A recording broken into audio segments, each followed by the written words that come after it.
Welcome back to the Right Wave Audio community. My name is John, and for this video, we are doing part 2 of our AV Receiver 2022 series.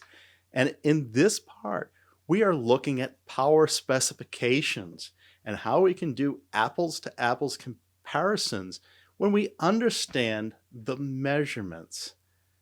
And they are measured differently, manufacturer to manufacturer, model to model, and even within the same model. Now, if you missed part 1, we did an overview of the AV receivers that were out there and the types of amplification and the value, the cost per channel and price points you'll see for 2, 5, 7, 9, 11, and 12 and 13 channels of amplification in these receivers. So if you missed that, go back and look.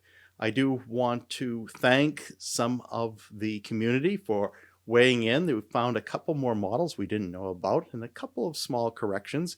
And of course, we did a post on those corrections, so thank you very much.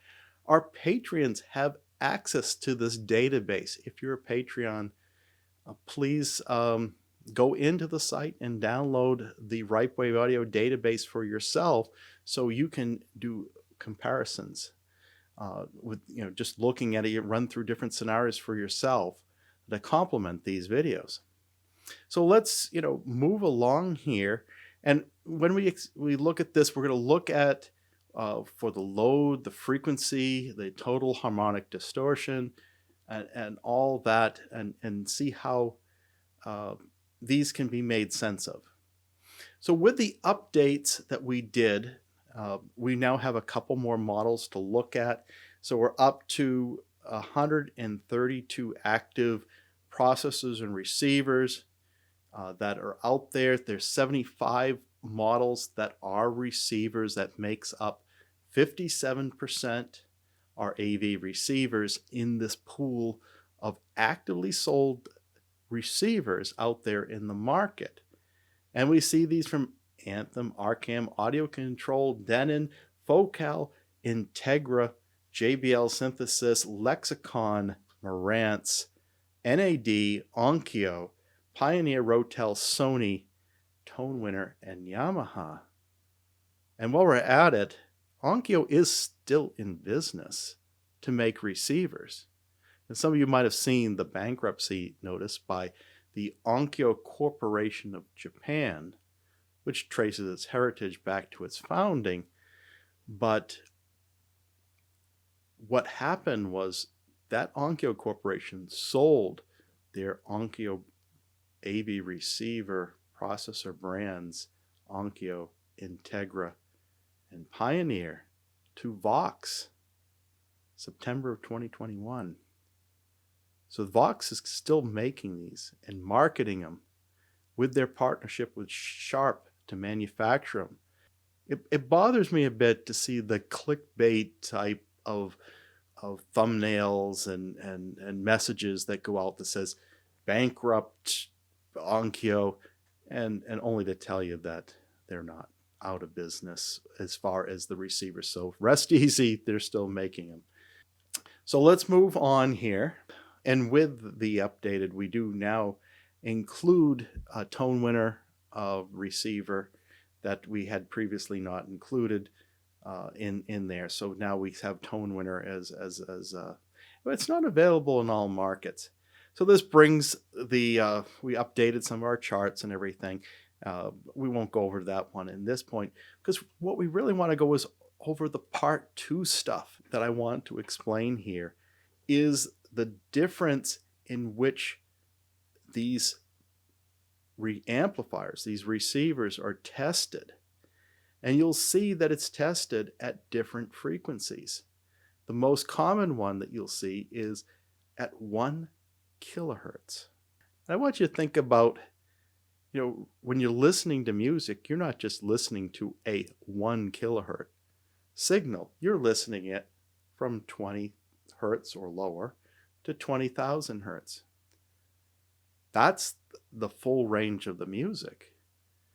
And I think it's a lot better, if we're really wanting to know how this amplifier is going to perform, to get a measurement from that full range, 20 to 20,000 hertz.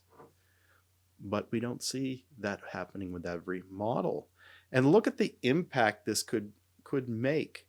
You know, if you take this chart here, and this is just something I grabbed, I don't even know what product this is off of, but they're saying here for an 8 ohm load, so that was constant in both tests, they did one pass at 1 kilohertz and one pass at 20,000 hertz.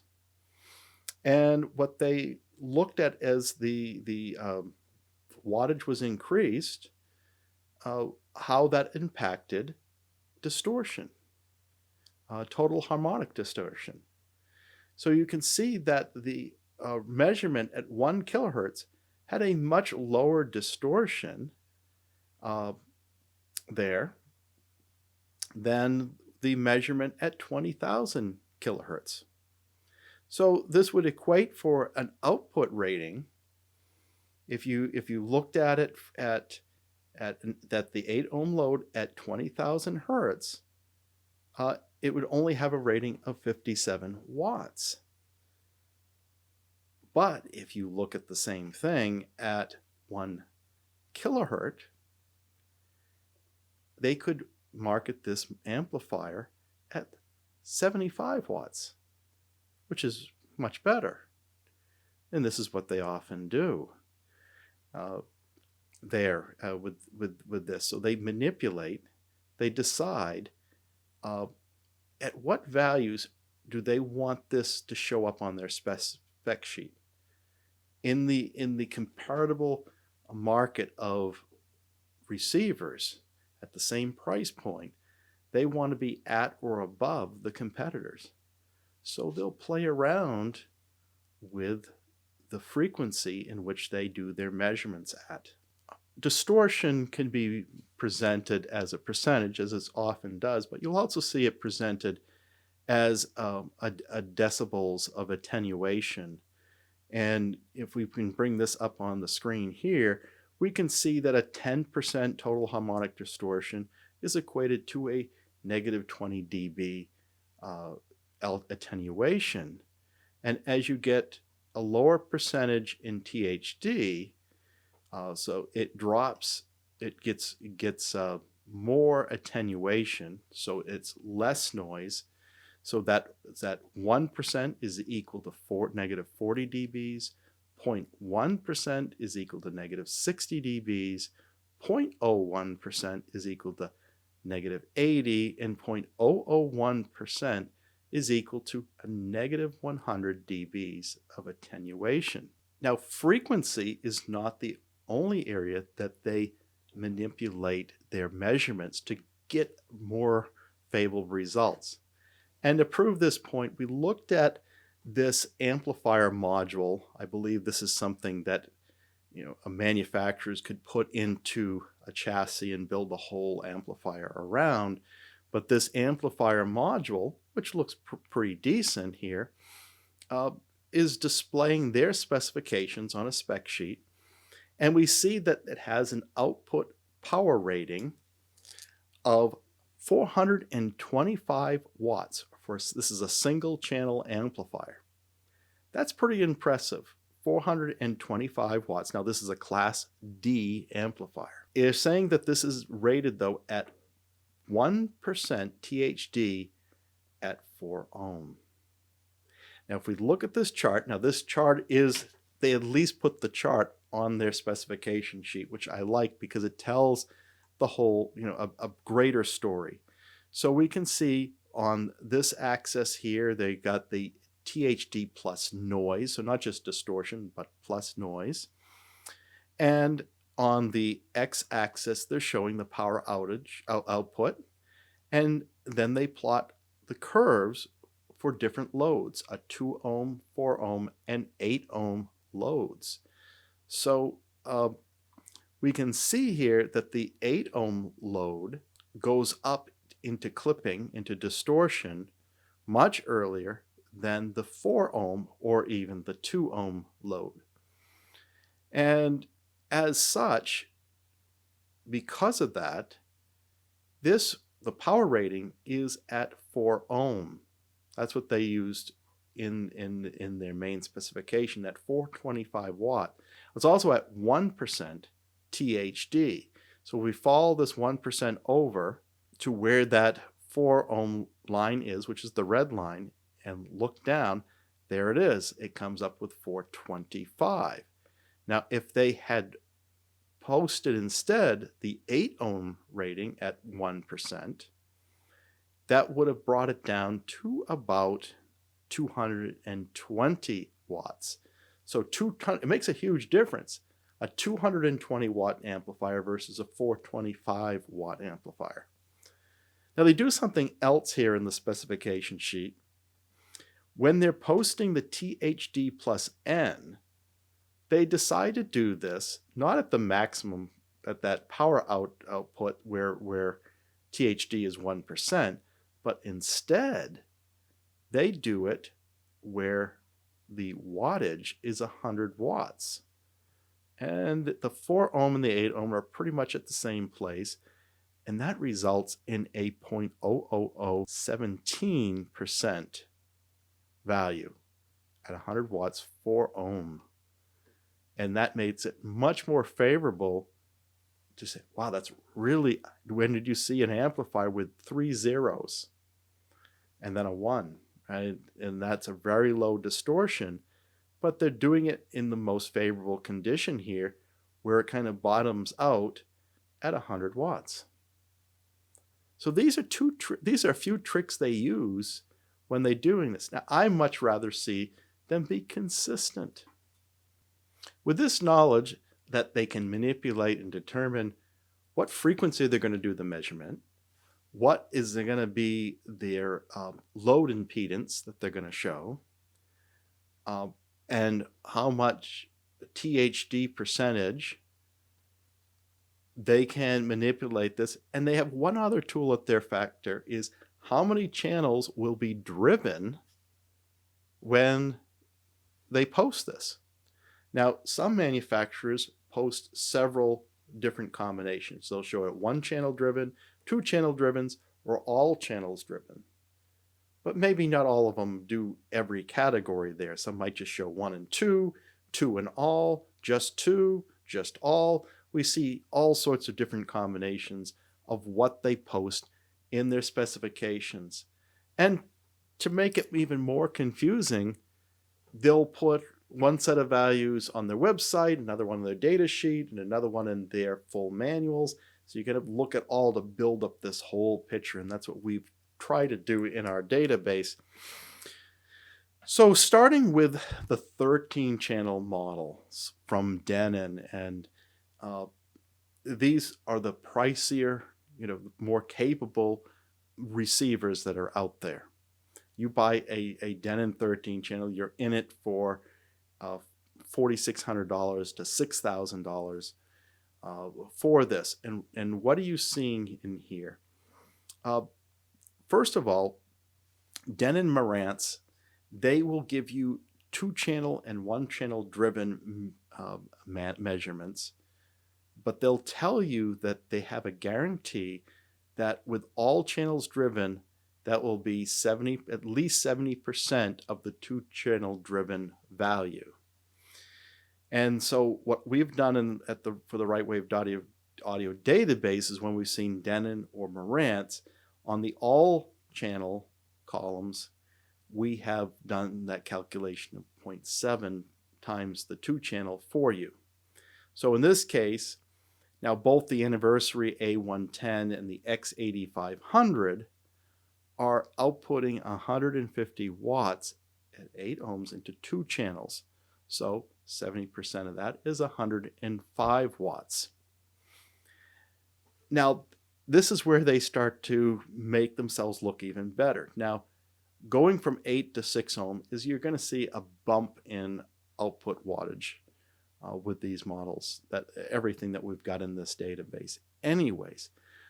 But Denon Marantz, what they've done is they said, well, for the 6 ohm measurements, we're not going to do it at 20 to 20,000 hertz as we did for the 8 ohm measurements. We're going to do it at 1 kilohertz. And furthermore, instead of being the better 0.08% THD, or to do it at 0.7. Now, if you recall, that's going a factor there, which if you equate that to decibels, that's a 20 dB difference in noise attenuation between the 6 and the 8 ohms. So you're going not only from 8 ohms to 6 ohms, but you're looking at just at 1 kilohertz. Now 1 kilohertz, that's a lot easier, for most amplifiers can handle 1 kilohertz really well. They have more trouble at the extremities, at the 20 hertz and at the 20,000 hertz. So they're really making it easy for them. So that's kind of a best case situation. You have a 6 ohm load, and so that's 190 watts. But keep in mind that it's measured completely different than the 8 ohm load. And we see this time and time again.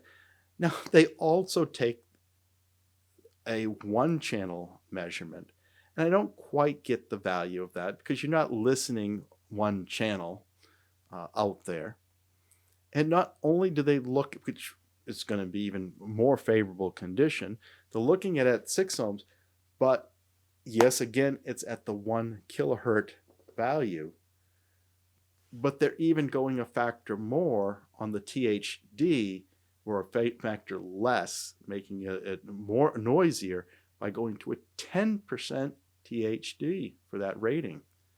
And that's why those values are now up to 210 watts and 260 watts for those models. So I don't know why they bought it. These are good amplifiers. They shouldn't need to play that game, is what I'm saying here. Now you'll see, I wanted to spend more detail on that Deno one because it kind of sets the stage for the rest of these. And the rest of these we'll go through a little more quickly. But we got the Focal. This is a $20,000 receiver, the most expensive receiver out there. And they're giving an all channels driven rating, which is good. So you have 12 channels in there. At 8 ohms, it's 200 watts. So this is a powerful thing. At 4 ohms, it's 400 watts. But they're doing it 0.1 THD. And they're not even telling me at what frequency they're doing their measurement. They're not telling me if this is a 1 kilohertz or 20 to 20. I can't find that anywhere in their literature. The only way to find out is to test it for yourself. And I would love to have an audio precision measurement device, but there are some websites out there that you can look at. I found a few. Of course, there's Audio Science Review. There is GoldenSound, which is a website that I've found recently, and Audioholics. And I believe they all use audio precision tools, but they might use them differently. 2 different reviewers can come up with different results just how you set that tool up. There's a lot of settings in there. So we're only scratching the surface on these, but these are the parameters that generally get you into similar kind of caliber of values there. Anthem. Anthem is very highly regarded for their receivers and their amplifiers. So the MRX 1140, $4,000 unit, they're not giving an all channels driven rating. I would like to, for something of their caliber, I'd expect them to do that. But they are given 2 channels driven, 8 ohm, 6 ohm, but they're only doing it 1%. So, I wish they would have some more useful data out there, right? Do the 20 to 20,000. Do it at 0.08% THD, not 1%. So that would make it easier for us to compare. So I don't think, you're looking at this and you're seeing all these 11, 12, 13 channel models somewhere between 140 and 150 watts, 2 channels driven, for the most part, but they're done differently. At least the Anthem stands out as being different here, because most of these are 20 to 20,000 kilohertz, although focal, we don't know the range. But Anthem, that's disappointing they didn't do that. Yes, so the rest of them are at decent THD and full frequency range. So let's skip on over to the next page. And here's where we're looking at 9-channel amplifiers. So the most expensive one on this page is $3,200. And we are still seeing a lot that are done at the full 20 to 20,000 hertz range, which is good, and a decent THD, right? We're seeing 0.05 to 0.08%, and so that's really good. We can trust these numbers here. Now they are lower values per channel, right? So NAD is known for their honest representation of output values, and you can see that all channels driven for that T778 is giving you 85 watts per channel, but you can believe that you're really getting 85 watts there because of how honest they are. On their 2 channels driven measurement, they actually put this out in dBs. I don't know why they do it a little different there, but there's just a different way to look at it. 21.5 dBW at 8 ohms and 22.3 dBW into 4 ohms. So that's NAD and how they represent it. And they don't bother with the 1-channel jazz, and that doesn't bother us the slightest. We see the same things going on with Denon Marantz and their measurements of 70% and their 6 ohm measurements being only at 1 kilohertz and 0.7%. Sony is the only 2-channel driven here, along with Onkyo as well, that is a 1K versus a full frequency measurement. So, but otherwise, these are ranging in the 9 channels. You're seeing 2-channel driven somewhere between 105 watts to 140 watts with a fairly consistent measurements style there. Looking at the 7-channel amplifiers, and we have JBL Synthesis here, and these are over $8,000, and along with RCAM, and they seem to be sharing very similar amplifiers between Harman brand's JBL Synthesis and RCAM. So both have 7 channels of amplification, and 2 models from JBL and 2 models from RCAM are giving you 120 watts into 2 channels, 100 watts all channel driven. They're giving you the all channels driven value, so thank you for doing that. And these are lining up. Now in 2 channels driven, they're doing it 20 to 20,000 hertz, but with the all channels driven, they're only showing it at 1K. So be mindful of that. And you can see that RCAM, what they've done is you go down to their lower end products, they're just taking wattage away. So you go from 120 watts into 8 ohms down to 80 watts. So there's the same number of channels, but they're doing less powerful amplifiers as you move down the range.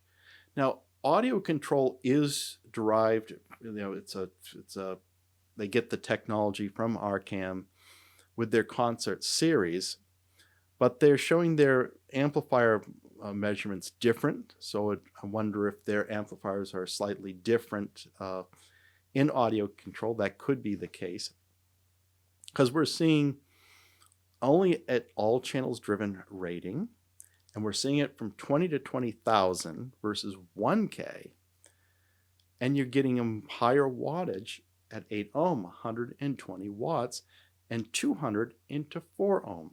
This would lead us to believe that we're getting perhaps better quality amplification in the audio control versus the RCAM or JBL synthesis from the way these measurements are reported, because the measurement criteria is better with the audio control.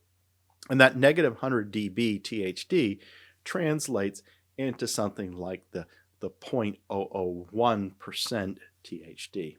So that's very good. Rotel is doing 20 to 20,000. We'd like to see that at 0.05%. Yep, and that's 100 watts. So again, I would say that the Rotel potentially is a little better spec than the Harman brands as well. Lexicon, of course, is another Harman brand. Somebody did recently say to me that they didn't think the Lexicon products are shipping any longer. I haven't confirmed that, so we'll just gotta keep our ears open. It's still on the Lexicon website, so until we have more substantial information, we'll just keep our eyes open. Anthem, here's another Anthem model, and you can see here again, they're not showing the all channels driven. They're still only doing it at 1% to get that 140 watt rating. So, it would appear that this was the strongest performer on the sheet until you realize that the measurements were done at the lower standard. Sony seems to do everything at 1K. The THD aim of 0.09% is not bad, and that's 100 to 110 watts out of the Sony models. And then, of course, we have another NAD model that is 60 watts here. Looking at some more 7-channel receivers here, 7 channels and amplification receivers. We couldn't fit them all on one page. This is the biggest category. Yamaha, they are showing only 2-channel driven values, 20 to 20,000, good THD. So we can trust those 2 channels driven into 110 watts there. 1 channel, again, we don't really care too much about that, and they're only doing it at 1K. Marantz and Denon, very consistent in the way they're representing these. Occasionally they've got one that's a little different, like the SR5015. For some reason, all channel driven's coming in at 1K. The Tonewinner, we can't get much data on. It's unclear if their posted values of 150 watts into 8 ohms and 240 watts into 4 ohms, which are very respectable for a 7-channel receiver. But I don't know if that's 1-channel driven, 2-channel driven, or all channel driven, because they just don't specify. So I have to assume it's only 1-channel driven, unless somebody out there can confirm otherwise. The Integra, Pioneer, and Onkyo family all line up very similarly, but when you get to Onkyo, be careful, because the 1-channel driven ratings are measured at 10% THD. That's the lower standard there. On the 5-channel amplifiers, again, Anthem is only showing 2 channels driven into 1%. Denon and Marantz are doing their thing, occasionally showing values at 1K versus 20 to 20,000, but generally you can get an 8 ohm load rating at the full 20 to 20,000 out of Denon and Marantz. Pioneer, 5-channel models. This is now we're getting under 100 watts per channel, and this, for example, the BasX S520, they're only showing at 4 ohms, and at that it's only 50 watts into 2 channels driven.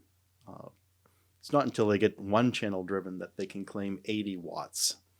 Again, it's only at 1%. So this you don't want to have difficult to drive speakers with that receiver. And as we go down here, and I won't spend a lot of time, but you can see as we get less channels in, they're putting less power into their amplifiers. And one of the additions from the prior video is the Denon DRA800H. It met our criteria because it's HDMI in, it's a 2.1 out, and this is giving 100 watts per channel. So this is one of the stronger 2-channel receivers out there, AV receivers out there. And that kind of wraps it up. So did you find this overview of specifications helpful? You know, I'm hoping that you did walk away with a better understanding how to read this. I don't want you to buy a receiver thinking it's doing one thing and in reality it's something else. I don't want you to be fooled by specifications that are at 1K versus 20,000 K, that are 4 ohm, 6 ohm, or 8 ohm. I want you to understand the differences here so that when you're looking at a receiver and you're evaluating its power, you know how to read those specifications and understand that the tricks they use with the load 8, 6, and 4, the tricks they use with the THD values, and the tricks they use with the frequency range. They're not always 20 to 20,000, and we don't listen at 1K, we listen at full frequency. So what are your thoughts on this? That feedback would be useful to the RightWave audio community. And if you enjoyed this video, please like and subscribe, and I'd love to have you as a Patreon. So visit our Patreon site and hopefully pledge for that and get your access to the RightWave audio database in doing so. And when you hit that bell notification, you'll be informed when the next video is posted. Until then, keep evolving your audio experience.